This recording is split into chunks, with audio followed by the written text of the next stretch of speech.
What is up, guys? We're here at Computex 2025 and we're hanging out with ASUS. Their booth is crazy, but we're going to show you the best things. So let's go ahead and take a look. ThinkComputers Computex 2025 coverage is brought to you by ASUS, TRYX, MSI, Cooler Master, ASRock, Be Quiet, and InWin. Now let's get into the video. Starting with peripherals here, we have the ROG Falcata, which is a 75% keyboard, but it has a trick up its sleeve. It is actually a split design keyboard. Really interesting to see a company like ASUS come out with this. Of course, you can really set this up how you like. You can put it together like I had, so you can put it together as just a normal keyboard. But of course, you can split it if you're a split typer, or if you're gaming, you maybe just want this side, and have this whole other area for your mouse and everything like that. But really like the idea of getting a split design keyboard here from ASUS. Now under the hood, we have this switch right here, which they have a pretty cool demo that actually shows you your actuation. But these are the ROG HFX V2 magnetic switches. So these are a Hall effect switch, which have become incredibly popular because you can actually, set your own actuation where you want it on each individual switch on the keyboard. You can do that through the software. So you can set your actuation point. You can do rapid trigger. You can do snap tap. You can do DPS. You can set multiple actions when you press the key down, when you release it, all of that. They're incredibly accurate as well. And another thing I really like about this keyboard too is you have this really cool section here that if you press this button, it's gonna be kind of hard to see, but if you press the button right here, it's gonna switch the different things that you could do. So, one would be lighting, one would be volume, and then you have this pad here. You just go up or down just like that. It's all touch sensitive. I really like that. And of course you get your roller here as well. And here's a really good look under the hood of this keyboard. One thing I've really enjoyed from ASUS is they've really taken a lot of time to design the keyboard correctly with really good sound dampening. So not only do their keyboards, feel really good when you're gaming or when you're typing, but they sound absolutely amazing. The last ASUS keyboard that I reviewed just sounds so good. That is why it's my daily driver. So I can't wait to test this out and really, see how it sounds, not in a loud place like this, but actually in my office. So you can see in this demo, they actually have the keyboard set at an angle, sort of like an angled typing setup here. And the way that they're actually able to do this is if we flip this over here, we can see these little feet here, and the keyboard is actually going to ship with two different sizes. So this one's a bit smaller. These are a bit larger here, and then these are the bottom of the keyboard. This is metal. This is not like cheap plastic. This is metal, and that all goes on the bottom here. And you can see we have different holes where you can go ahead and screw these in to really customize this to your liking. And that's one thing I've really enjoyed about the latest few iterations of ASUS keyboards is they're not just like you buy the keyboard and you're set. There's a lot of functionality and a lot of customization. Following the ROG Falcata is going to be the ROG Harp 2 Ace, and this is a follow-up to the original Harp, which I actually reviewed and really enjoyed. Now here we're getting a lighter mouse. So this is only going to be 48 grams, super lightweight, but it's actually really strong. Of course, we do the test here, press it in from the sides. There's really no give at all. So it's about 11% lighter than the previous version, but they say it's about 30% stronger, and that's because they're using a bio-based nylon material. This is going to feel really good in your hand as well. Like as soon as you put your hand on it, just feels really good. Now, as far as the sensor goes, this is going to be their ROG Aimpoint Pro optical sensor. And then for the switches, they are using the ROG optical micro switches. But you can take a look. We have a black and a white version here.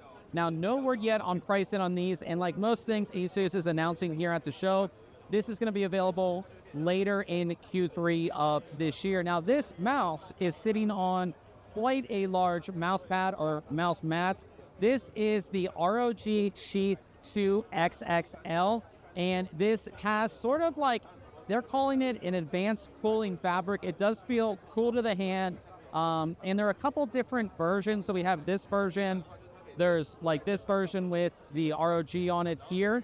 And this is 900 by 400 millimeters here. And it does have the nice stitch edges, so it's not going to fray. It's anti-fray. Again, no word on pricing, but expect that one in Q3 as well. And here we have what ASUS is calling the world's fastest esports monitor. You can see quite fast here. So this is the ROG Strix Ace XG248 QSG. This is a 24.1 inch FHD Super TN panel. It has a 610 hertz refresh rate, 0.1 millisecond response time. This is also making use of ASUS's ELMB2 technology, which gives you improved motion clarity. Another thing that ASUS is implementing on their new monitors is this new stand. So this is their new Ergo stand. It has a 30% smaller footprint than their previous stands. So ASUS is bringing their XG Station back. This is the ROG XG Station 3, which of course is their external graphics card dock. Now this will support the latest GPUs. So on the NVIDIA side, that's RTX 50 series, and on the AMD side, that's Radeon RX 9000 series. Now you can see, I believe they have it here with a 5090.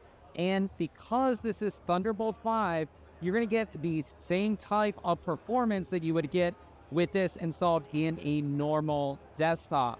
Now, if you're wondering, where's the power cables? Like, where is the 12VH PWR power cable? Because it is not connected there. That's because this is a BTF graphics card. And the cool thing about the XG Station 3 is that it will support BTF style graphics cards from ASUS with that special connector. So you have a very, very clean looking eGPU dock. Now on the back here, you can see where you mount your power supply. You will have to provide your own power supply, but it does support both SFX and SFXL power supplies. You can see our Thunderbolt connected there, and then really hard to see, but there are two Type-C ports as well. So you do get some extra USB ports with this. Now, no word yet on pricing. Availability should be towards the end of Q3 this year. ASUS is also showing off their ROG Astral RTX 5080 Zoom Edition. So this was, of course, made in collaboration with the makers of Zoom. We can get a look at this. I think the Astral is one of the best cards to customize because it just looks awesome no matter what you do to it. But you can see they even changed the actual heatsink, and then we turn around to the back here and we get that just great Doom graphic there, of course, with the extra fan here. Now this is completely a limited edition card. There's not a whole lot available. 666, of course, to go with Doom. You should still be able to pre-order a couple of these in the United States, and then they do have it matched up here with a custom Doom build, which again looks really, really great here as well with the green. And I believe I can open this up and we can take a look at the actual card in here running. So it has that nice red. I believe you can customize the color, but this is what the card looks like, you know, when it's in a system, and I think this system looks great. So if you were looking for a super high-end BTF motherboard that was AMD, you couldn't get it. You could get kind of mid-range boards from ASUS that were BTF, but now they have the ROG Crosshair X870E Hero BTF, and just like previous Crosshairs, this board looks absolutely amazing. Because it's a BTF motherboard, of course, we have the connector there, and because it's BTF, we have all of the connections on the back of the board here. You're going to get an 18+2+2 power face design, so it's going to be able to handle the most high-end AMD processor. Yes. And you can't forget about ease of use features. So our top M.2 slot here, very easy to remove. The heatsink just comes off just like that. You can see our M.2 slot, and we have the tap here, so completely toolless M.2 installation. Now, no word yet on pricing, but expect to see this board come out in Q3. So that wraps it up here for ASUS at Computex 2025. Let me know in the comments what your favorite product is, and of course, check out our dedicated Computex 2025 page, which I will have linked below, and we'll see you guys in the next video.